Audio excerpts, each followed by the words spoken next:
اور ہمیں اس بات پر بڑی خوشی ہے کہ آج بھی الحمدللہ اس کتاب کے چاہنے والے دنیا میں سب سے زیادہ ہیں۔ یہی آسمانی کتاب اس وقت محفوظ ہے، اسی کی حفاظت کا اللہ نے ذمہ لیا ہے اور حفاظت کر رہے ہیں۔ ابو جہل اور ابو لہب سے لے کر آج کے ابو جہل اور ابو لہب تک اس کتاب کو نہ کوئی مٹا سکا، نہ کوئی بدلا سکا، نہ اس کے پڑھنے والوں کو دبا سکا، نہ اس کے حقائق اور اس کے مضامین کو بدلا سکے۔ الحمدللہ اللہ کا احسان ہے، اور میں اللہ کا شکر ادا کرتا ہوں کہ آج بھی اللہ نے اس زمانے میں مجھے اور آپ کو اس کتاب کے ساتھ نسبت اور اس کتاب کے ساتھ محبت، اور حقیقت یہ ہے، میں ایک بات ہمیشہ اپنے دوستوں سے عرض کرتا ہوں، علماء کرام سے بھی، عوام سے بھی، اور آپ خواتین سے بھی عرض کرتا ہوں کہ جس نے بھی اس کتاب کو اپنا وقت دیا ہے، قربانی دی ہے، اپنا ٹائم اس کو دیا ہے اور اس کی اہمیت کو رکھا ہے، اللہ تعالیٰ نے اس کو دنیا اور آخرت کا غنی بنایا ہے، اس کو بہت کچھ اس سے ملا ہے، دنیا کی سب سے بڑا خزانہ ہے۔ اور جس نے بھی اس کے ساتھ دو نمبری کی ہے، ایسے کہہ دیا کہ مانتے ہیں جی، کتاب مانتے ہیں، جہاں ضرورت پڑی قسمیں اٹھانے کی، سودا بیچنے کی، چکر کرنے کی، قرآن کا نام لیا، اس کو پڑھا نہیں، اس کے علوم کو سیکھنے کی کوشش نہیں کی، اس کو اس حیثیت سے دیکھا ہی نہیں کہ اللہ کی کتاب ہے جس میں دنیا کی ساری حکمتیں ہیں، دنیا کے سارے علوم ہیں، اور اس کو سیکھ کر سمجھ کر اس کے مطابق زندگی گزارنے سے دنیا کی کامیابیاں بھی ہیں اور آخرت کی بھی ہیں۔ آپ صلی اللہ علیہ وسلم نے فرمایا ہے، ان اللہ یرفع بہذا الکتاب اقواما، اللہ رب العزت اس کتاب کے ذریعے قوموں کو بلندیاں عطا کرتے ہیں۔ آج تک ہماری اسلام کی تاریخ میں جو بھی اس کتاب سے محبت، اس کو پڑھتا، اس کو سیکھتا تھا، سمجھتا تھا، عمل کرتا تھا، اس نے دنیا پر حکمرانی بھی کی ہے، اور اس کو محراب اور منبر اور مصلی کی اور بڑے بڑے درس ہزاروں لوگوں کو پڑھانے کی۔ اس وقت کے بادشاہ بھی جب دیکھتے تھے کسی شیخ کے شاگرد اور کسی شیخ کے پاس پڑھنے کے لیے اور ان سے سیکھنے کے لیے ہزاروں لوگ جاتے ہیں اور کروڑوں اور لاکھوں کے دلوں میں ان کی محبت ہے، تو وہ کہتے تھے حقیقت میں بادشاہ تو یہ ہے۔ اس لیے آپ نے فرمایا وَيَضَعُ بِهِ آخَرِينَ، جنہوں نے اس کی طرف دل نہیں اٹھایا، جنہوں نے اپنے دل میں اس کو جگہ نہیں دی، ان کو اللہ تعالیٰ نے گرایا بھی۔ آپ صلی اللہ علیہ وسلم نے ایک دفعہ ارشاد فرمایا ہے، میں اور مجھے جو ہدایت دی گئی، مراد اس سے قرآن کریم ہے، اس کی مثال بارش کی ہے۔ فرمایا جب آسمان سے بارش اترتی ہے، وہ اللہ کی رحمت ہوتی ہے، اس میں زمینوں کی برکتیں ہوتی ہیں، اس میں لوگوں کے روزیوں کا فیصلے ہوتے ہیں، اسی سے اناج، اسی سے گندم، اسی سے مکئی، اسی سے سارا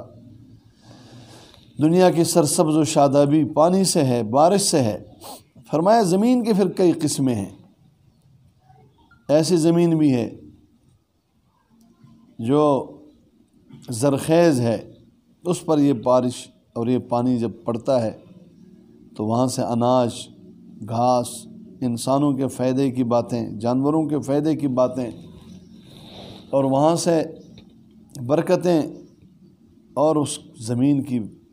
حیثیت، زمیندار کو کتنی وہ زمین اچھی لگتی ہے،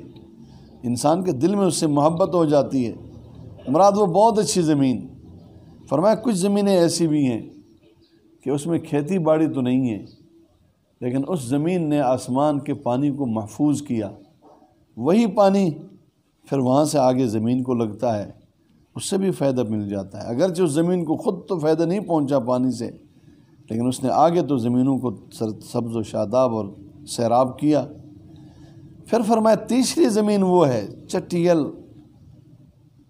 خشک، کہ جس پہ جتنی بھی بارش ہو نہ اس کو فائدہ ہے نہ اس نے پانی جمع کرنا ہے۔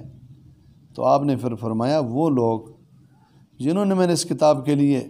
سر تک نہیں اٹھایا، پتہ ہی نہیں ہے۔ آج بھی ہمارے درمیان قرآن کریم موجود ہے، اس کے پڑھانے والے شیوخ موجود ہیں، اساتذہ موجود ہیں۔ صحابہ اس قرآن کو سب سے پہلے سیکھنے والے تھے، اور جنہوں نے اس قرآن کو سیکھا اور پھر اس قرآن کے نظام کو لے کر، اس قرآن کے تعلیمات کو لے کر، اس قرآن کے اخلاق کو لے کر، اس قرآن کی جہاد کو لے کر نکلے اور پوری دنیا میں پھیل گئے۔ 1 لاکھ سے زیادہ صحابہ ہیں جو آپ صلی اللہ علیہ وسلم سے مستفید ہوئے ہیں، لیکن آپ جائیں تو مکہ اور مدینہ میں تو چند ہزار کی قبریں ہیں، باقی صحابہ کی قبریں وہاں بنی جہاں انہوں نے قرآن کی دعوت اور قرآن کے پیغام کو لے کر گئے تھے اور پھیلایا تھا۔ الحمدللہ عمر کا کوئی قید نہیں ہے۔ آپ پوچھیں گے کہ یہ کیسے؟ اللہ کے بندوں، اللہ کے بندیوں، آپ یہ نہ پوچھیں کیسے، ہمارے اسلام کی تاریخ کو آپ دیکھیں نا، صحابہ کس کس عمر میں مسلمان ہوئے؟ کوئی 50 سال کا، کوئی 55 سال کا، کوئی 35 سال کا، کوئی 40 سال کا۔ اور صحابہ کے بارے میں فرمایا گیا کہ اعمقہم علما،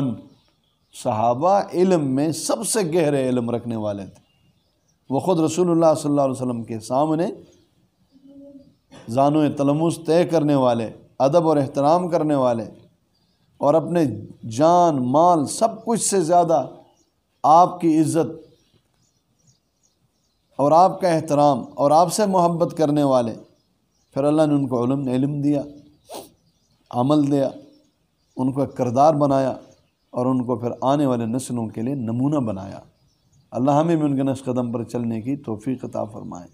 مختلف عمر میں تھے، اور ان صحابہ کے بارے میں فرمایا گیا کہ اقلہم تکلفاً، تکلفات کم تھے۔ یہ آج کل ہمارے ہاں آج تو وسائل بہت ہو گئے، پھر بھی جائز طور پر آپ اپنے حلال مال میں سے کھانے پہ، پینے پہ، جن چیزوں پہ، رہائش پہ لگائیں ضرور، لیکن تکلفات،